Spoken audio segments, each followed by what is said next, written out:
여러분 토요일 아침입니다. 모두 일어나셨죠? 오늘도 우리가 주말이지만 또 말씀 읽어야죠. 네, 오늘 말씀은 창세기 43장 16절부터 34절까지의 말씀입니다. 유다의 간청에 의해서 야곱은 베냐민을 보내기로 결정하고 형들은 이제 베냐민을 데리고 요셉에게로 옵니다. 그래서 모든 형제들이 만나는 장면이 오늘 기록되어져 있는데요. 오늘 본문을 보면서 우리가 먼저 생각해 보고 싶은 것은요, 그 베냐민과 함께 오는 형들을 보면서 요셉이 했던 행동을 우리가 좀 생각해 보았으면 좋겠습니다. 요셉은 어떤 행동을 했고, 요셉은 또 왜 그렇게 한 것일까? 그리고 이 질문 하나 했으면 좋겠어요. 내가 요셉이었다면 이제 어떻게 했을까? 하는 것에 대해서 우리가 함께 좀 먼저 생각해 보았으면 좋겠습니다. 그리고 두 번째는요, 형들은 요셉의 행동에 대해서 두려운 마음을 갖습니다. 형들은 왜 두려워했던 것일까? 형들은 왜 그렇게 생각했는지에 대해서도 우리가 좀 묵상해 보면서 형들의 두려움과 또 두려움의 이유, 그리고 그들은 왜 그렇게 생각할 수밖에 없었는지에 대해서 우리가 함께 좀 묵상해 보았으면 좋겠습니다. 그리고 마지막으로는요, 형들과 요셉이 만나서 함께 식사를 하고 즐거운 시간을 보냅니다. 온 형제가 다시 만난 것이죠. 오늘 요셉의 행동을 보면 요셉은 형들에 대한 분노와 원망이 없는 것처럼 보입니다. 어떻게 요셉이 그럴 수 있었을지에 대해서 우리가 좀 한번 생각해 보았으면 좋겠어요. 어떻게 요셉은 그렇게 행동할 수 있었을까?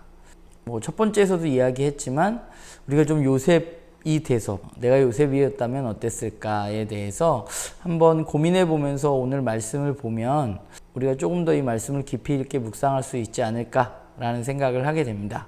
네, 오늘도 여러분들 말씀 가운데 하나님 만나는 우리 나눔교회 식구들 되기를 바랍니다. 네, 오늘 제가 묵상한 거 여러분들과 나누면요, 요셉이 형들에게 주문한 게 있잖아요. 시므온을 볼모로 잡고 가서 동생 베냐민을 데리고 오라고 한 것입니다. 그리고 오늘 본문에 보면 형들이 베냐민을 데리고 애굽에 다시 옵니다. 오늘 본문을 보면서 오늘뿐만 아니라 우리가 요셉과 형들의 이야기를 보면서 좀 그런 질문을 했었는데, 요셉은 왜 굳이 베냐민을 데리고 오라고 한 것일까? 그것도 시므온을 인질로 잡고 왜 베냐민을 굳이 데리고 오라고 한 것일까에 대해서 좀 고민을 해보았습니다. 어떤 형들의 태도가 확인하고 싶었던 것인지 아니면 베냐민에 대한 그리움인지 그건 정확하게 잘 모르겠습니다. 근데 베냐민에 대한 그리움이 먼저였다면 형들에게 솔직하게 얘기할 수도 있겠죠. 형제 중 한 명인 시므온을 인질로 잡고 동생 베냐민을 데리고 오라는 것은 결국은 형제였던 시므온에 대한 형들의 태도를 확인할 수 있는 것이라고 생각합니다. 형들은 어떠했는가? 과거에 자신들이 미워했던 요셉을 버렸던 그 형들이 지금은 어떠한 모습을 보이는가에 대해서 요셉은 어쩌면 확인하고 싶었는지도 모르겠습니다. 제가 요셉이 아니라서 정확하게 모르겠지만 어쨌건 좀 그런 고민들을 해보았어요. 그래서 요셉은 형들을 자신의 집으로 초대합니다. 그래서 같이 식사할 자리를 마련하는데요. 그런데 그 집 앞에 이르는 형들이 두려움에 떨죠. 두려움에 떠는 이유는 무엇인가요? 이 사람이 우리를 집으로 초대하는 거 보니까 뭔가 이상하다.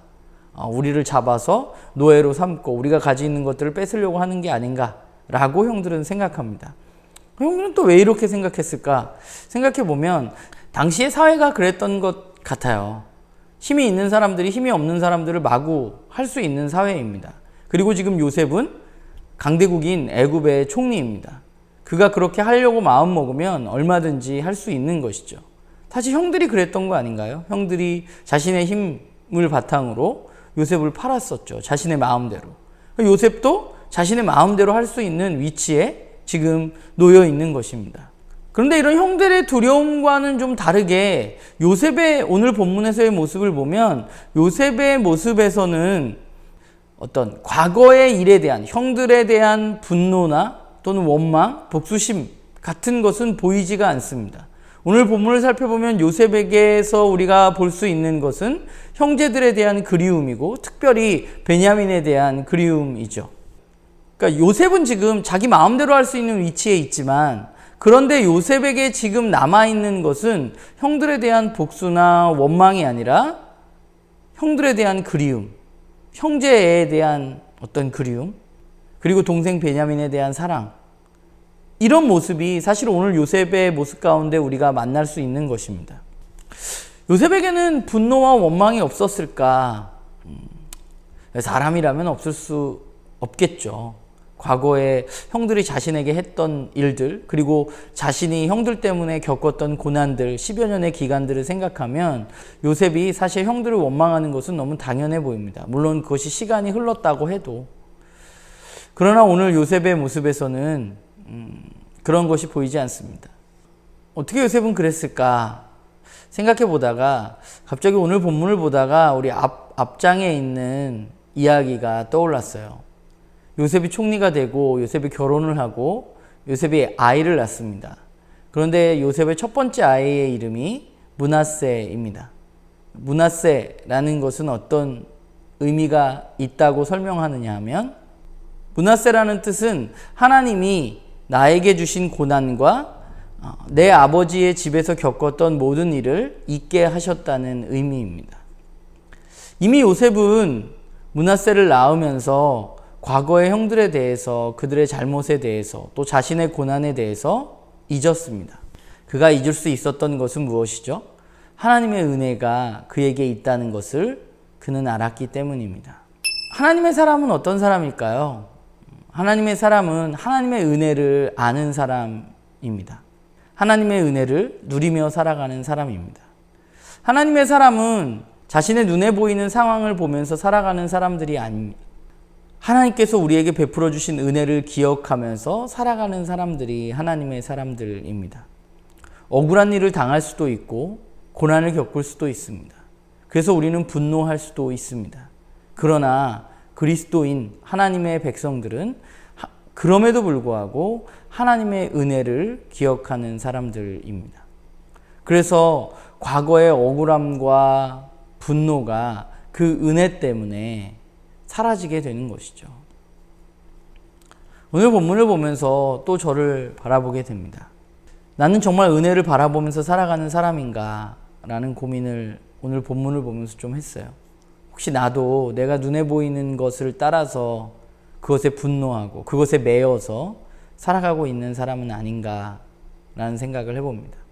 하나님이 예수 그리스도를 통해서 나에게 베풀어 주신 은혜가 너무나도 큰데 하나님이 주신 그 은혜를 기억하지 못하고 눈에 보이는 어떤 것들이 나에게 주어지지 않는다고 해서 내가 그것에 대해서 불평하고 또 그것에 매여서 내 삶을 살아가는 사람이 아닌가라는 생각을 오늘 본문을 보면서 좀 했던 것 같아요. 제 삶을 이끌어가는 것이 눈에 보이는 현실이 아니라 저는 하나님의 은혜여야 한다고 생각합니다. 주님의 은혜에 붙잡힌 사람으로 살아가는 것이 제가 걸어가야 할 길이겠죠.